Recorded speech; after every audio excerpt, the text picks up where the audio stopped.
কেমন আছেন সবাই আপুরা ভাইয়েরা? আশা করি সবাই ভালো আছেন। আমি এখন বানাবো শসা মাখানো। চাকমা ভাষায় বলে এটাকে করব বলে। এটা একটা আদিবাসীদের খুবই মজার খাবার। প্রথমে আমি শসাগুলো ছোট ছোট করে কেটে নিলাম, পরে কাঁচামরিচ আর রসুন একসঙ্গে বেটে নিলাম।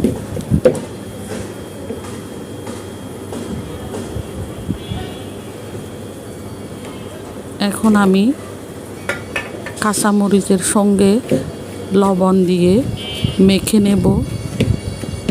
আপনারা ভাত দিয়েও খেতে পারেন বা এমনিও খেতে পারেন।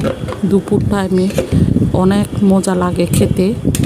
খেয়ে দেখবেন, আপুদের মনে হয় সবচেয়ে বেশি প্রিয় হবে।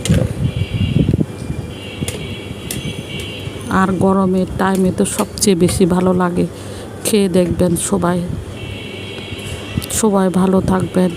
সবার জন্য রইল শুভকামনা। আমরা একে অপরের পাশে থাকব, একে অপরকে সাপোর্ট করে যাব।